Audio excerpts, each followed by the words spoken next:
this little session here is not just going to be about how to kill a hand-up gobbler. It's going to be how to cope with him too. And the way I cope with one like that, first day of season, first week of season, and he flies down and gets wrapped up with hens, if I can get out of there, I'm getting out of there right then. I'm going to leave that hand-up gobbler. I'm not going to waste all morning of a beautiful morning on a hand-up gobbler. I'm going to go try to find me a dumb 2-year-old by itself, or a couple of 3, maybe 2-year-olds or 3-year-old by itself. And you know, a lot of times early season, them 2-year-olds will be running together. They ran together the year before as jakes, and they'll still be running together, and you can call those jokers up and just have a real good hunt. So that's what I usually do. I'll leave that hand-up gobbler and I'll go find something else. Now later on that morning, when things start kind of cooling off a little bit, as far as, you know, I'm not hearing any gobbling, I'll move back in and I'll try that hand-up gobbler again. It might be 10, it might be 11, 12 o'clock. I'll move in there, and by that time his hens will be you know, all feeding. Sometimes he just kind of gets a little lazy about it, and he'll lag behind and get by himself, and you can call him in, he'll be by himself, you can call him right on in. So I just kind of, my approach to a hand-up gobbler, I'm going to have fun with him. That's the turkey I'm going to have fun with. I'm not going to waste my season on him. I'm not going to wear myself out on him. I'm just going to have some fun with him. I'm going to not hunt him. I'm not going to hunt him to death. And I'm definitely not going to waste my season on him. And my approach to a hand-up gobbler is one of confidence. I know I'm going to kill him. I just don't know if I'm going to kill him today or not. You know, have your strategy where you're trying to figure out how to kill him today, how to kill him tomorrow, and how to kill him the next day, all at the same time, because you're not going to kill them all today. But if you do something today that messes up tomorrow and the next day, well, you're not going to kill them tomorrow or the next day either. And like I said, I'll set up on one, and as soon as I see him get wrapped up with hens, and I know he's going to be several hours before he gets done with those hens, I'll leave him if possible. Now if he's out there putting on a show and I can see him and his hens and they're out there at 80 yards, and I think you know, at any point in time he might look over there and see my gobbler decoy and come in, I'm not going to leave him in that situation. But if he's 150, 200 yards off, I know he's got hens with him, I'm going to leave him and try to find an easier turkey.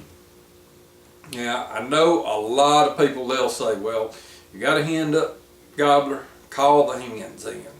Well, good luck with that. That method is probably not going to get you a whole lot of kills in the season. And I'll tell you, in Alabama, it seems like it gets quieter and quieter every year as the years go on.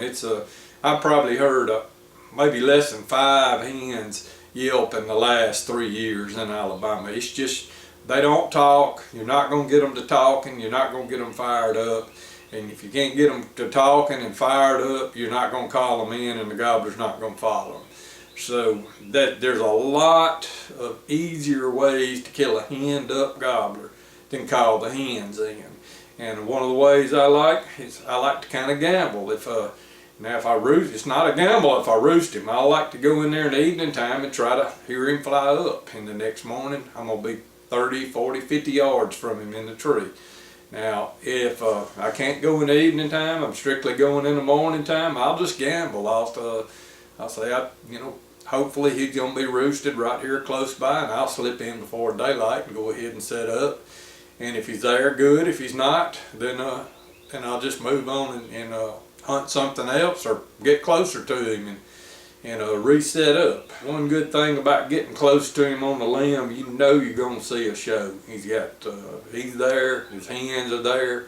But a lot of times a gobbler, when he is henned up, you can count on him not to be henned up in the tree.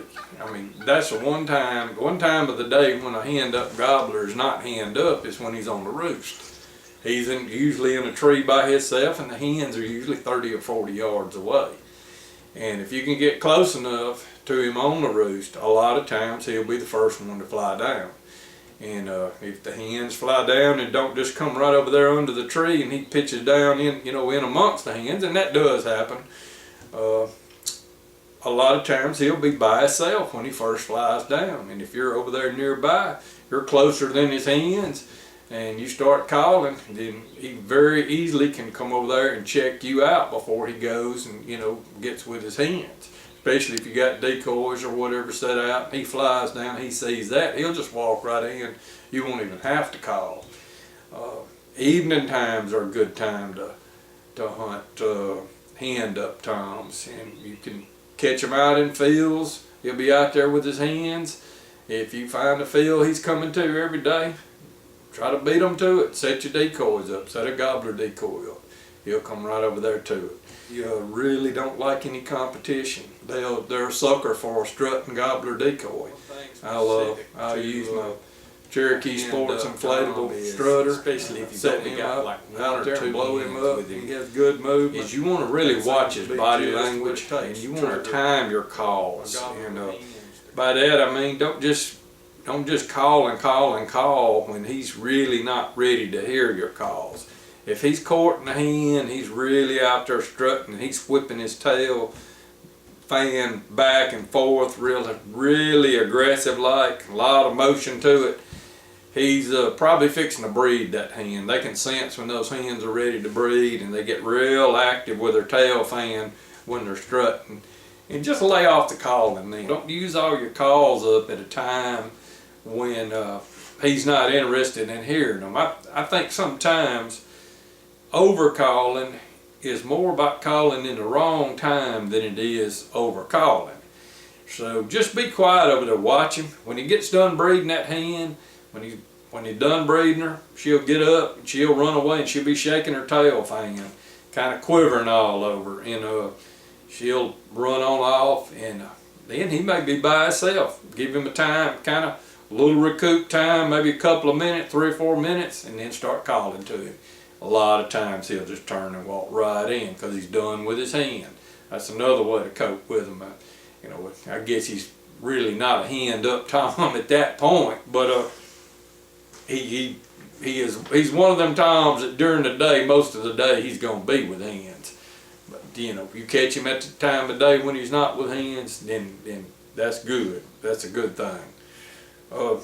Another strategy, and I've had this work by accident, and I don't know why I don't use it on purpose more, but I have bumped turkeys. I have bumped toms that had a big flock of hens, and bumped them, and they scattered, and the hens flew and the tom flew, and come back in about 45 minutes, and they're separated, move in and start calling, and call him right in.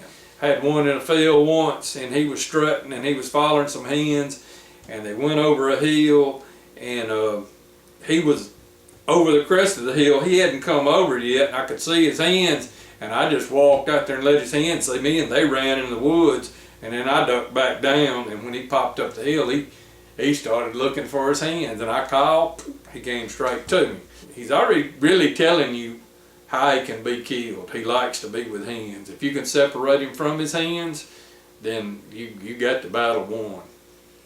But that's kind of a little bit off the top of my head how I deal with a hen duck tom. Be patient. Know there's another day to get one. Know there's nothing wrong with pulling out and finding an easier turkey. Being real patient with a hen duck tom, and you'll usually end up getting him.